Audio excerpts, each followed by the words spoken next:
Welcome to Realms Unknown, a sci-fi and fantasy podcast brought to you by The Bugle. Now, as the firelight gutters in this lonely chamber and the weight of years presses upon me like a burial shroud, I set these words to paper, not for absolution, for I know none remains for me, but so that the truth might outlive the lies. They call me the Redeemed now, the street cutter who became a saint. Fools, I never had a chance. Sometimes destiny just wants to take you for a ride, and I've always been a slut for destiny. I remember the first life I took, not as the High Inquisitor's hand, not in the name of law or justice, but as a boy of 9, trembling in the dark. That was the moment my path was set, though I did not know it then. Blood is a language men learn, and from then in, all they speak is Realms Unknown. Yeah, that's right. You've just entered Realms Unknown, a weekly speculative fiction podcast brought to you by The Bugle, in which we discuss science fiction, fantasy, tropes, the newest news, our favourite old shows, books, games, and more.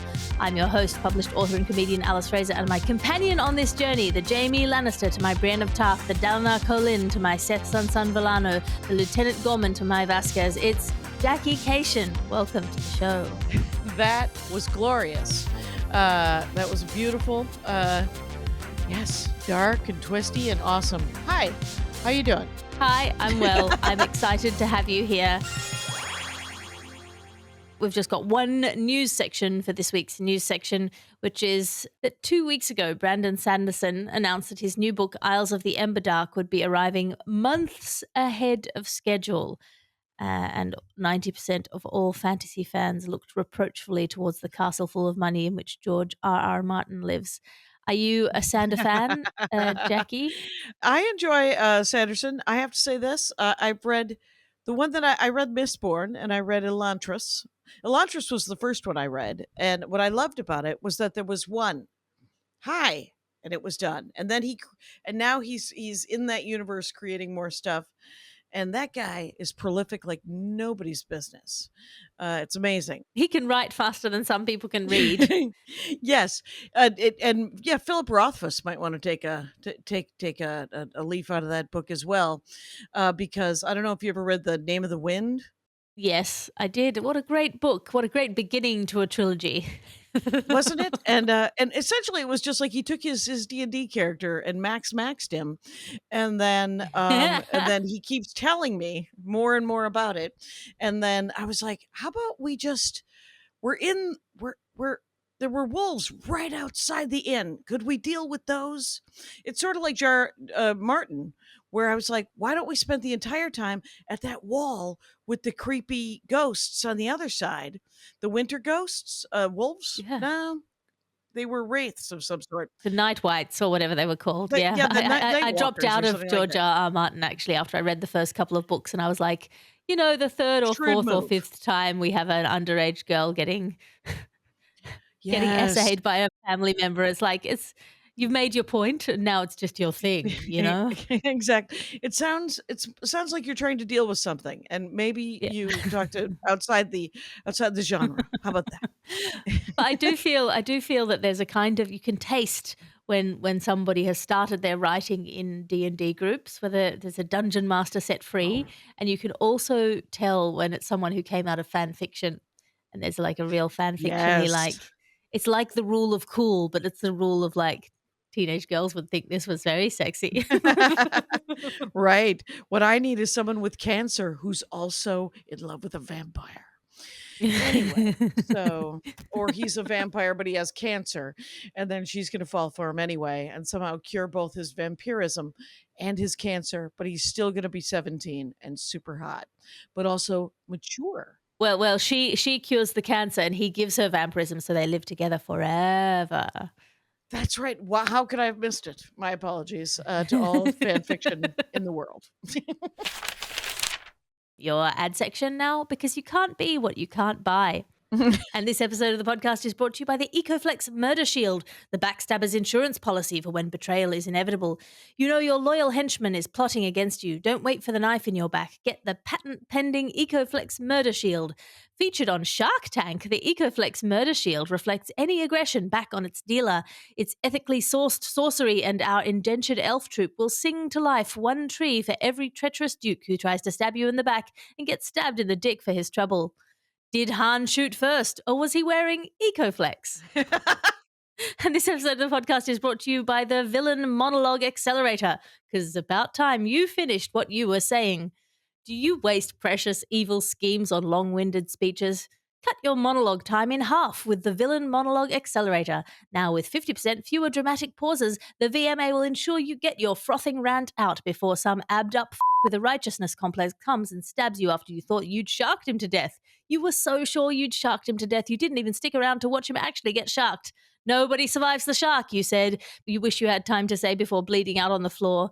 Now you can with the Villain Monologue Accelerator. Terms and conditions apply. And this episode of the podcast is brought to you by the tragic backstory in a box. Do you need instant sympathy? Just open the tragic backstory in a box and bam! Dead parents, betrayed by mentors, and a burning hometown. I went from generic bad guy to complex anti-hero in seconds. Now with optional pet death and half a glass of water's worth of genuine tears. And that's your ad section for today. Apart from the fact that I have a book and you should buy it. It's called A Passion for Passion. And I'll have a show about it in Soho in London from the 4th to the 9th of August and at Edinburgh Fringe Festival from the 11th to the 25th of August. That's A Passion for Passion, available now online and in bookshops. It's in bookshops and libraries. Who'd have thunk it?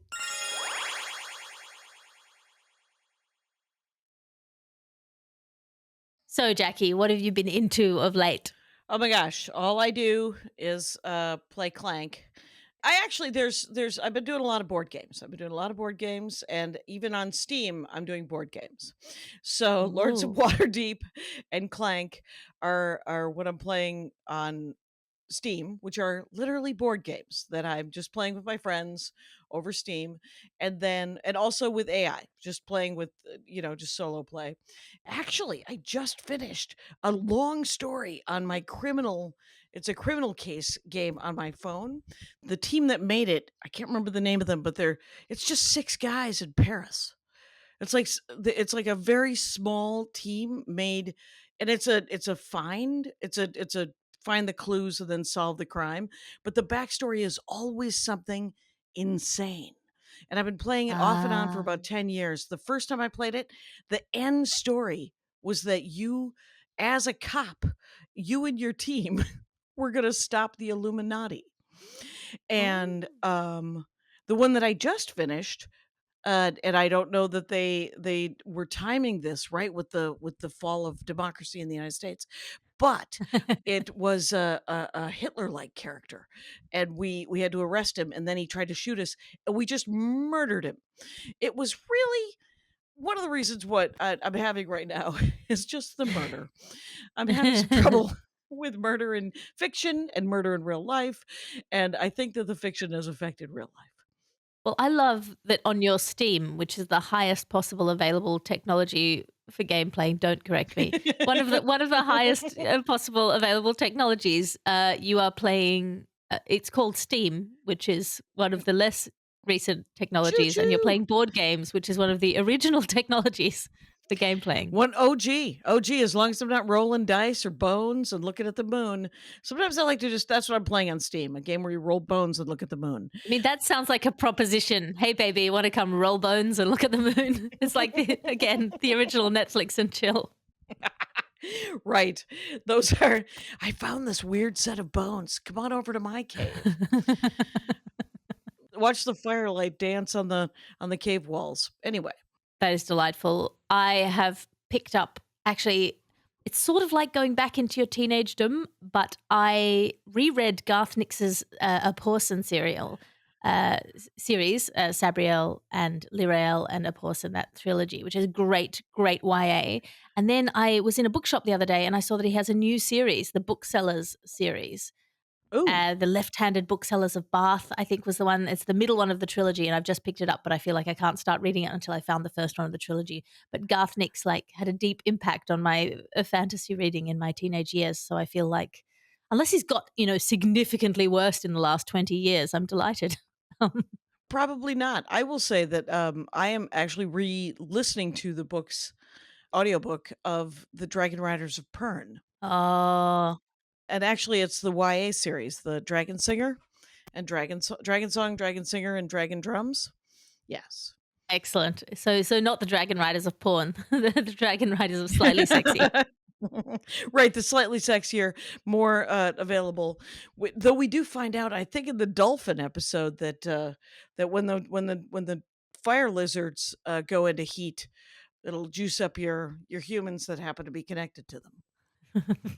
I've also been reading A Forbidden Alchemy by Stacey McEwan, which was sold to me as sort of Peaky Blinders meets romantasy. And it is very that. I'm not sure if I'm 100% on board with it because it is sort of hitting all of the romantasy beats in a way that I haven't read that much of the modern romantasy, but it's starting to feel like, oh, I know what's going to happen next. And I know that's to some degree the appeal of it, but I don't know. We'll see. She has room to turn it around. It's well written, so we can see. Right. So you've made a commitment. Yes. I'm also reading a boat ton of comic books, of course. I do like the Uncanny X-Men right now, which is Gail Simone's. She's brought Gambit. She's the first one who's ever made Gambit kind of sexy. I'm interested. Consider me interested in Gambit for the first time. Gambit has a bit of the Idris Elba's about it to me. Like he's clearly very cool and sexy, but he knows that he's cool and sexy. And I prefer someone who's not quite so like, yeah, how cool and sexy am I? Right. So she has written him as he is just accepting of his cool and sexiness, and he's with Rogue in this in the Uncanny X-Men right now. And there's not a lot of sexy times in comic books. I did one time read I read a porn series in actual floppy comic books, which was written by Bill Willingham 1,000 years ago, and I think it was called Iron Staff? No. And his It's like name's that. Bill Willingham. That's terrible. Right. Well, he also wrote Jack of Fables, which if you say it really fast, Jack Offables. Anyway, There's nominative determinism up the wall. yes. But the current sexy times thing that the comics it's sword and sorcery porn, and it's drawn, which it's Australian actually. Ogloff. Oh, Have you read yes. the Ogloff? Yes. I have indeed read the Oglaf. Always good for a laugh if you don't mind a slightly adult laugh. It's not even slightly. It's a entirely adult laugh. So not always dirty, but always funny. And often pretty freaking dirty. So yeah, I was trying to describe it to a friend a little while ago, and I was like, yeah, it's like if Gandalf is standing on the bridge facing the Balrog, but the staff he's holding in his hand is a penis. Like that's the vibe. And also, he's trying to get the Balrog to f him. So you can't. You shall not pass without lube. Yes, I love it. Yeah, so that one's always recurring and very funny. So, and also, I read a lot of comic books. Have you read not Giants Days? That's my husband. That's his game company. Giants. No, it's Giant Days. It is Giant Days. His is Giant Stance. Anyway, Giant Days is John Allison, and it is sort of slice of life. There's mystery and there's a little bit of ghosty, vampire-y kind of stuff sometimes, but it's just about 4 college kids in Sheffield, which is weird. Which is why Andy and I are going to Sheffield this month. He's like, I want to go to Sheffield, and so I emailed John Allison, and I was like, do you live in Sheffield? Do you want to have coffee? And he said, I don't live in Sheffield, but there's plenty of coffee. He was very nice to even respond because it was just a fan, like internet thing where I was like, hey, my husband's a huge fan, not mentioning I'm a huge fan. Excellent work. I love that. When do you get to the UK? The 15th, and then the 20th. I only have one show. The 23rd, I'm at the Bill Murray. I'm at the in London, doing a show on July 23rd. I'm putting it in my diary. I'll be there on the 15th too, so I'll come watch you at the Bill Murray. Oh, there you go. It's July 23rd. We're gonna go to Manchester and Sheffield, and then we're gonna go to Edinburgh, and then we're gonna come back to London for the show. Sounds excellent. Everyone go see Jackie Kashian at the Bill Murray on the 23rd of July. Altercation is the name of the show. Altercation. Altercation, because my last name's Kashian, and I live here.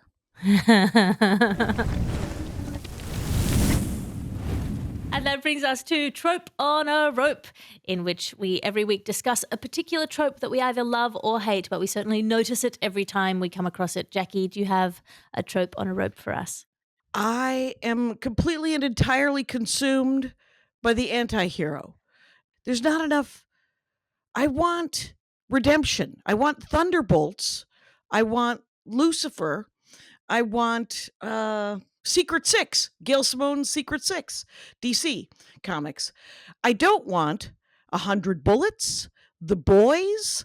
I think that there are people writing, they're like, well, I've done really shitty things, but I've also done good things. I've also done good things. So maybe I'm gross, but I also do good things. And you're like, stop doing gross things. How about that? I don't want to read any more about gross people doing good things unless they've also decided to stop doing the gross things. How about that? Both parts. Just a two-pronged attack on being a better person. Stop doing the gross thing and do the good thing. Your trope on a rope feeds into my trope on a rope, which is good. I am not sure that I am that interested anymore in a redemption arc in which the person who is redeemed immediately dies or redeems themselves by flinging themselves onto a sword or into a volcano. Because for me, what is interesting about redemption and sort of useful about redemption arcs is that it teaches people that they can move past. We all make mistakes. We all do horrible shit that we're embarrassed about or ashamed of or, genuinely Right. bad stuff and how do you move past that? How do you get past that? No. And it sort of feeds into this thing where like men fantasize about taking a bullet to protect their family, but they never fantasize about doing the washing up to protect their family from germs, Right. I hard agree on that, because the thing is you, the only way that you can redeem yourself is by sacrificing your life and to throw yourself in front of a bullet for a child. No, what you have to do is to learn how to process your PTSD and then show up for your life how to make the world survivable after, like, let's say you're a soldier and your government said it was okay for you to kill people, but when you come home from war, you still want to kill people. A, you don't. And B, you process and figure out how to deal with that guilt, how to deal with that remorse. And one of the most irritating things in my life is genuinely that I have to be the adult in every situation, even when I'm even when I'm with like crummy people. I'm like, I would like to bring it down, and I can't. It turns out I have the brain skills to just literally make fun of the thing. There is a 13-year-old in me who will call you all the horrible names that 13-year-olds for some reason have got a needle. Yeah. I have only very recently in life had access to white hot rage, and it is only really Oh. accessible. I've been very reasonable. I was polite when I was giving birth without anesthetic. I thought there's nothing. I thought I'm past. There's nothing that will tip me over into this kind of bad judgment. It turns out if you hassle me while I have one of my children on me, there's a point at which Oh. I go completely off the rails. This happened in Perth. I was on tour doing my little book tour just a few days ago Mhm. and 2 days ago. And I woke up at 3 o'clock in the morning, Perth time, which is 5 o'clock in the morning, East Coast time, because my son, Right. 1.5-year-old son, was like, "It is morning time, mother." So at 5 a.m., which was our 7 a.m., I was like, "We've got to get some food." And I thought there's a 24-hour noodle joint across the road from me. We're in the kind of red light district of Perth, which is where the venue was for my gig. And I thought I'll just take the hotel closest to my venue, cross the road from this noodle joint. I'll just walk across the road and get us some breakfast. But of course, it was a Saturday morning in a red light district in Perth. So the noodle shop was full of drunk Ah. people. And Oh, some good young Lord. man was like, "Hey, can I take a selfie with your baby?" And I was like, "No." And then he kept asking and he kept asking. And then His mate at this time was leaning over the counter grabbing barbecue ducks to take photos with. And I was like, these are terrible people, or probably good people, but What? they've taken Oh themselves no. offline. And then the chap who I said no turned around and surreptitiously tried to take a photo of my baby. At which point Oh, I got up in his much taller grill and said, yes. "What the f is wrong with you? Bah, bah, bah, bah, bah. You don't do this, etc., etc., etc." And then his mate sort of came in and surrounded me and was like, "What are you doing out with a baby at this hour anyway?" And I was like, "It's the morning. You're the degenerates." And it Yes. escalated. Um, and then my rice arrived, and the very nice Chinese gentleman said, "Would you like me to call the police?" And I said, "No, I just want to eat my breakfast." And then I stormed across the road and went back to my hotel room and had a little adrenaline cry. But Oh, yeah, for sure. Let me state the obvious. Don't take pictures of babies, not your yeah, babies. not your Yeah, not baby. your baby. And if you're half in the bag or completely hammered, how dumb are you? I mean, there's Yeah, just no. Yeah, I get it. You're hammered. In other news, go hang out with your hammered friends. Don't hang out yeah, with sober lady with a baby. with Oh a my god. baby. Yeah, I'm so glad that the purveyor of noodles was on your side, yeah, because yeah. We that's we were insane. allied against the young men, against the drunk young men. But yeah, as I was doing it, I was like, "This is a very stupid thing to be doing." But Could you have door dashed? Do you guys have DoorDash? yes, yeah, I thought it through. It was 100%, not that I'm victim blaming myself, but I was like, I No. could just Uber Eats it, but it's just across the road. It would seem extravagant and Right. stupid to order something on Uber Eats when I could just walk across the road, but I probably Yes. should have done. Who knows a weird neighborhood in another town, and you think it's gonna be okay. That brings us to our subgenre deep dive for this week. As always, we are diving deep into a subgenre of the fantasy and sci fi realm. And this week, you may have noticed from our ad section and our introductory section, is redemption arcs. Redemption arcs go beyond black and white morality, showing that people are capable of both terrible acts and profound change. They are often a journey towards heroism, or sometimes just a journey towards self forgiveness, or maybe a journey towards being a semi decent guy. I would like to open with The Shadow of the Torturer, which is colloquially known as The Chronicles of Severian the Torturer by Gene Wolfe, which is a lot of fun. The Book of the New Sun, I think, is the first one. And it begins with a young man who's apprenticed into the Torturers Guild at a very young age. And then he allows a woman in his custody to take the easy way out. And it tracks the story of Severian towards becoming a decent man, sort of tracks along with the story of Jesus. There's a lot of analogies to the Christian story. It's not that he is a Oh, one-to-one Jesus analog, but there's a lot of this kind of symbolism of redemption and process. Although I don't think Gene Wolfe is religious, he was using that story to talk about redemption. That's really fun. is it like a Messiah story? Is it both a Messiah story and a redemption story? He's it's not quite Messiah-y, but he's not Messiah-y. I would say Oh, it's one of the better written fantasies around, and you kind of don't want to know too much about it before you go in. But I right, recommend it right. highly as a redemption arc story. Yeah, because I always I spent one summer reading all of these weird Messiah stories. It was Illusions, by Richard Bach. It was, Stranger in a Strange Land by Heinlein, and, I think that leper, remember that weird leper sci-fi fantasy book series?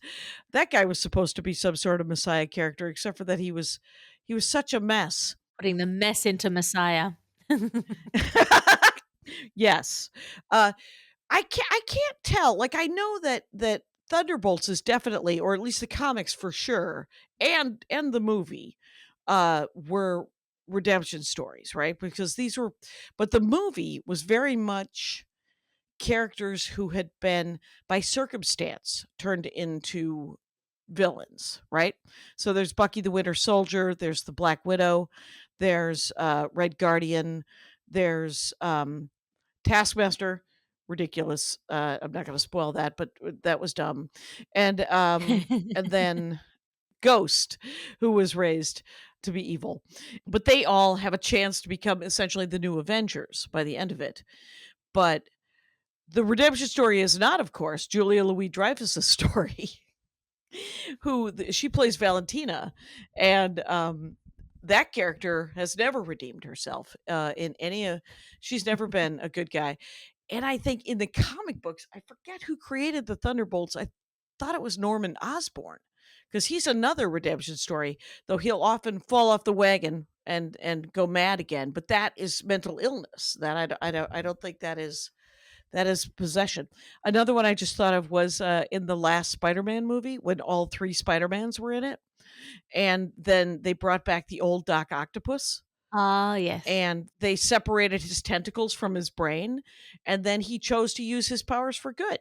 That's very nice. I recommend Jorg Ankrath, the Arc of Jorg Ankrath in the Broken Empire trilogy.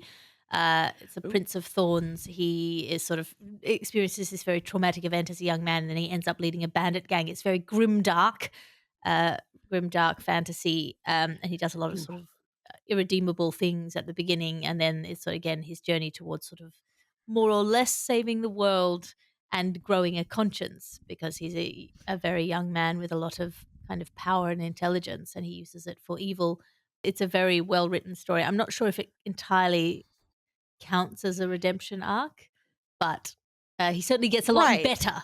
He's moving towards being a better person. There's a trajectory. Yes. Did you ever read Mike Carey's Lucifer? He came out of Sandman. It came out of Neil Gaiman's Sandman and Mike Carey. 75 issues. If you have not read it, it's fine. There's only so much that we can all read. But he gives the keys to hell to Sandman in Sandman and says, I don't want to do this. I'm just going to sit and watch people be tortured. And so he moves to Los Angeles and opens a jazz bar. Oh, was there a TV series that was based on this as well? There is, but the TV series doesn't get him at all.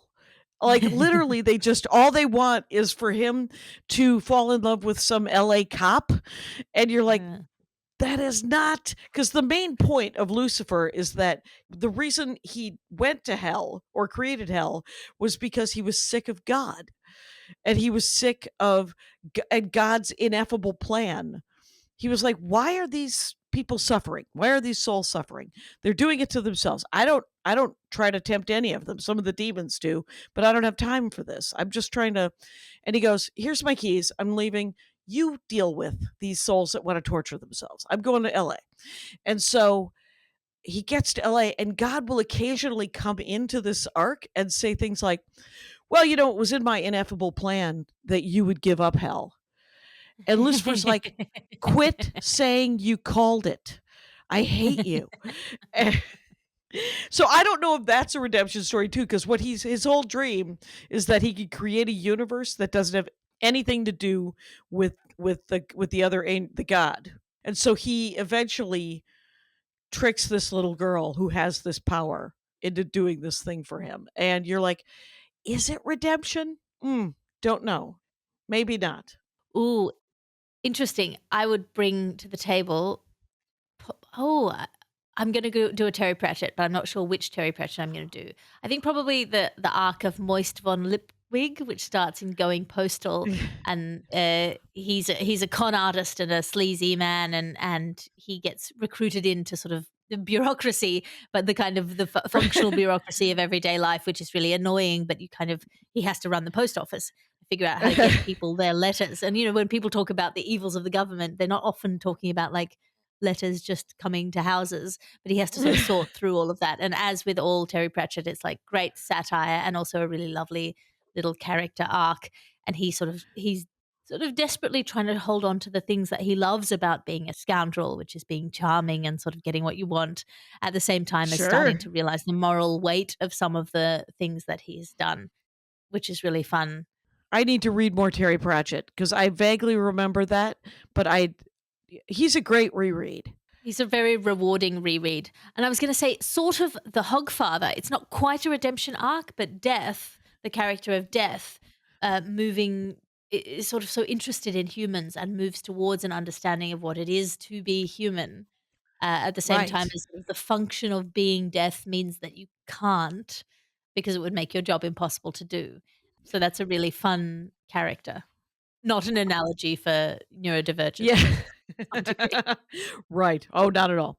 Have you watched Resident Alien, I have not.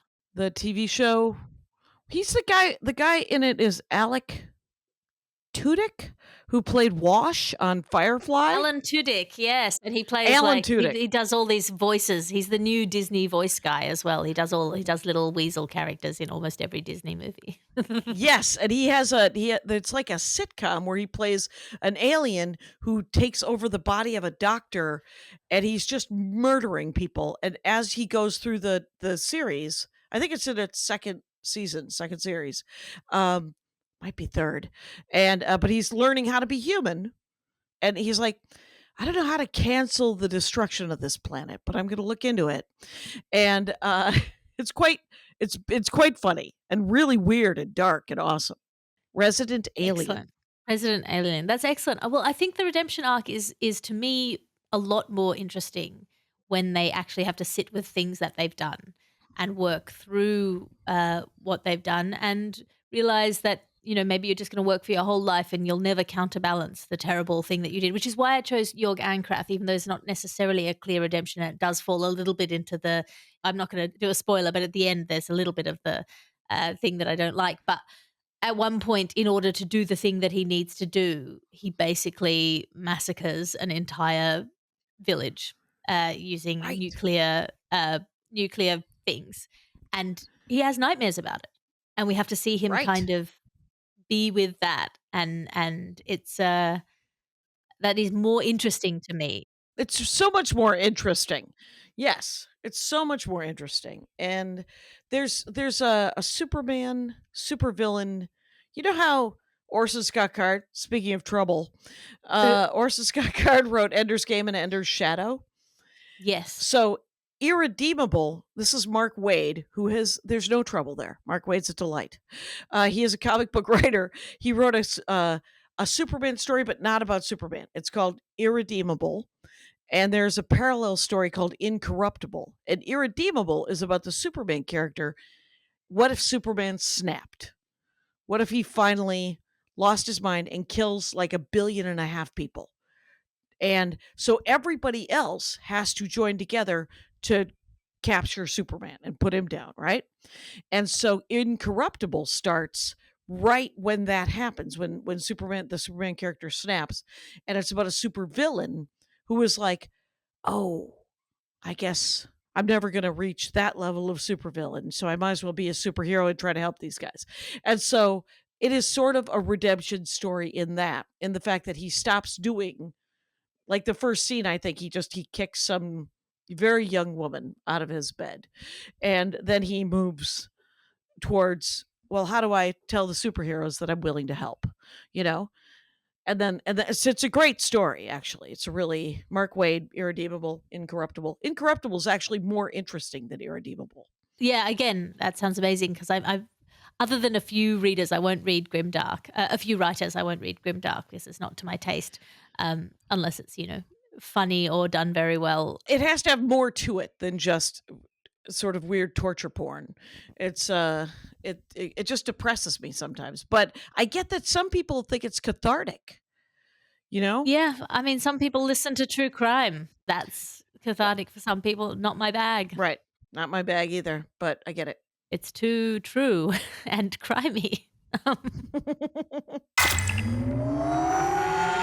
And that brings us to our section, The Minds of Ugh, where we talk about something that we used to love that maybe when we look back on it now, we might not recommend quite so wholeheartedly.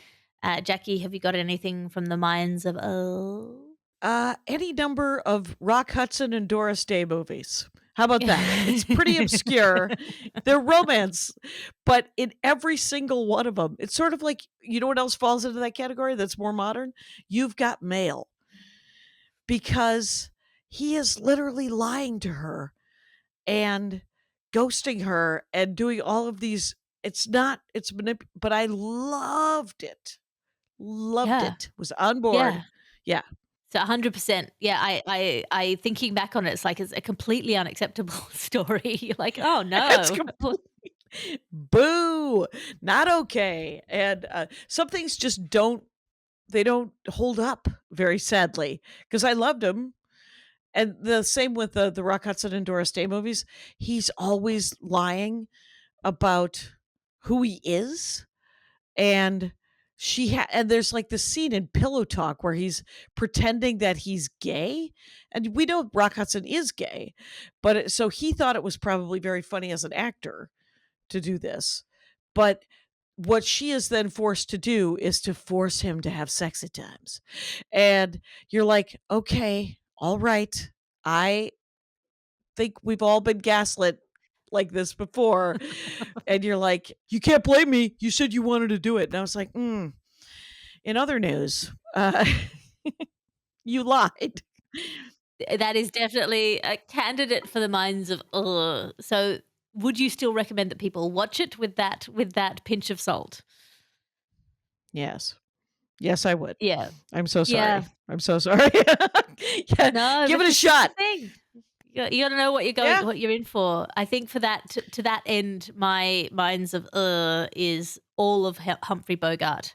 Anything Oh. with Humphrey Bogart. Anything? He's so good at the job, and yet, you know, and you watch at a young enough age, it installs some buttons in you that then are not necessarily acceptable buttons to have. Right. And then there they are. And you meet that guy and you're like, I don't know why, but I'm fascinated by him and sort of drawn to him. And you're like, oh, hi, you're 100 years old right now. Please do not uninstall that button. But you have to be self-aware. You're like, oh yeah, he respects me enough that he slaps me and expects me to be able to slap him back, and then we smooch. Boo. No. Yep. Yeah, not okay. Not actually what it looks like. Would you recommend Humphrey Bogart movies still? I think you cannot have an understanding of the kind of history of cinema without Humphrey Bogart movies, and they are often so good, and he is so good at the job. But you definitely need to go in going, you know, times have changed. Casablanca is amazing. And if Yep. you can actually avoid their relationship, it's an amazing movie. The Lauren Bacall. Yeah. Oh, she was so young. She was so young and he was so old. And at the same time, you know, sometimes you have to go, well, it's a time capsule, right? Right. And it's over now. They're all dead. So get what you can out of it. Is that part of the metric? They're all dead. It's okay. Maybe this is the only redemption arc, is the redemption arc that we're okay. They're okay. I'm just happy we don't know anything about Shakespeare. So, he probably didn't use all of his powers for good. Almost certainly not. And that is a reminder to all of the listeners to subscribe to the Bugle channel. All the books we cover here are in our affiliate store. There's a link in the show notes, and we will try and mention, at least in the full name, everything that we have discussed throughout this show. If you like playing board games but want a digital alternative to Netflix and chill, then head to Steam and dive into all manners of the classics right there. You may even get to roll bones and look at the moon with Jackie over the internet. For our subgenre deep dive of redemption arcs, characters who are capable of terrible acts and profound change, then try some of Jackie's comic book recommendations. For example, Lucifer, the spin-off from The Sandman, which was also made into a television series. We do not recommend the television series. Or try my recommendation of the Broken Empire trilogy, which is grimdark fantasy by Mark Lawrence, for the redemption arc, *, of Jorg Ankrath. Let me know what you think of that redemption arc. Email us at realmsunknown@thebuglepodcast.com. And that brings us to the end of this week's show. Jackie, have you got anything to plug? Well, that show in London is July 23rd, and I'm really looking forward to it because I'm working on my new hour, because I'm going to film and record in November. So come and see the new hour. It's called Altercation. It's about me dealing with rage, but it also has some nice jokes about my mother-in-law. No rage involved. And cars. Rage is involved. I am going to leave here and organize a babysitter so that I can come watch you at the Bill Murray. It's a great venue and you'll have a great time. You can find me online at patreon.com/Alice Fraser. It's a one-stop shop for all of my stand-up specials, podcasts and blogs, as well as my 3 times weekly writers meetings. If you'd like to join us to write, it's a really lovely gang of people. You just come and we're on Zoom and we all write together, and then we do a bit of a workshop. It's really a lot of fun, and you can join over there at any level. Also, you can subscribe to the Patreon for no money. It's just now my central point for putting out all the information, because I feel like my entire tour was dogged by people being like, hey, I didn't know you were in Brisbane, or I didn't know you were in Perth, and I don't know what to say. The algorithms aren't serving the people the things that they have said they want to see. So that's where the Patreon is. You can sign up for no money and just have it as sort of a mailing list, or you can sign up for some money to support me and or join the writers' meetings. This is a Bugle podcast and Alice Fraser production. Your editor is Ped Hunter. Your executive producer is Chris Skinner. I'll talk to you again next week.